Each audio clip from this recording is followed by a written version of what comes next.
우리가 들어야 할 소리. 영국의 가장 유서 깊은 대학인 글래스고 대학교에서 성서비평학을 가르치던 윌리엄 바클레이 교수는 바쁜 와중에도 30권이 넘는 성경 주석과 신앙 서적을 집필했습니다. 대학에서의 업무만 해도 산더미 같은데 때때로 방송에 출연해 진리를 대변하고 수많은 교회를 방문해 설교를 전했습니다. 바클레이 교수는 이토록 많은 연구를 하고 책을 쓸 수 있는 비결을 청각장애라고 말했습니다. 저는 보청기를 끼지 않으면 바로 앞에서 소리를 질러도 듣지 못할 정도로 청력이 좋지 않습니다. 그래서 성경을 묵상하고 연구할 때면 언제나 보청기를 뺍니다. 세상의 소리가 차단되면 그제야 하나님의 말씀이 들립니다. 심리학에는 칵테일 파티 효과라는 이론이 있습니다. 시끄러운 파티장에서 똑같은 크기로 사람들의 음성이 들려도 내가 관심 있어 하는 단어나 좋아하는 사람의 목소리가 더 뚜렷하게 들린다는 이론입니다. 우리가 하나님의 음성을 정말로 듣고자 한다면 혼잡한 일상 속에서도 세상의 소리보다 하나님의 음성이 더욱 또렷하게 들릴 것입니다. 최근의 삶을 한번 돌아보십시오. 분주한 가운데 하나님이 주시는 마음을 깨닫고 살아가는 삶이었습니까? 아니면 하나님 없이 나 혼자만 열심히 살아가는 정신없고 바쁜 삶이었습니까?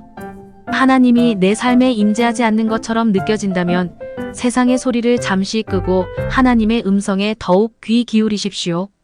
오늘 말씀을 통해 세상의 소리에 귀를 기울이지 않고 언제나 하나님의 말씀에만 귀를 기울이는 믿음에 대해 생각해 보겠습니다. 오늘의 말씀 사무엘상 15장 22절 찬송가 289장 540장.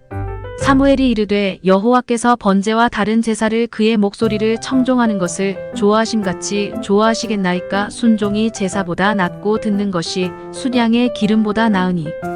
이 세상에는 수많은 소리가 있습니다.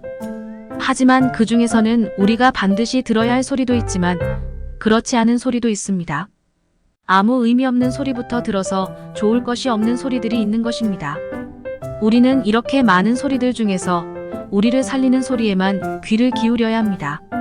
세상의 소리에 귀를 기울이는 것은 어리석은 일입니다. 세상에서 많은 사람들이 우리들에게 달콤한 말을 속삭입니다. 그 말들은 얼핏 듣기엔 감미롭고 우리의 삶을 윤택하게 만들 것처럼 보입니다. 하지만 세상의 유혹과 쾌락으로 이끄는 소리는 우리를 멸망으로 이끌 뿐입니다. 우리의 생명을 살리는 소리에 집중해야 합니다. 오직 하나님의 말씀만이 우리의 영혼을 살리고 날마다 새 힘을 얻게 할 것입니다.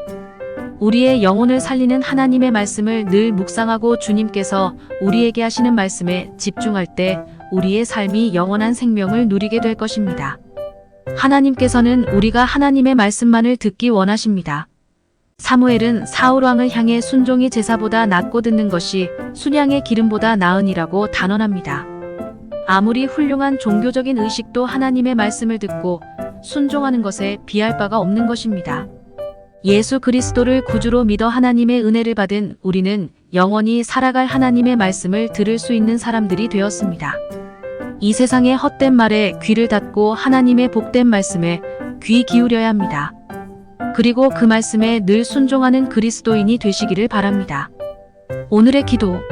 주님, 이 세상의 헛된 소리에 귀를 기울이지 않게 하시고 우리에게 말씀하시는 하나님의 말씀에 따라 살아가게 하옵소서. 예수님의 이름으로 기도합니다. 아멘.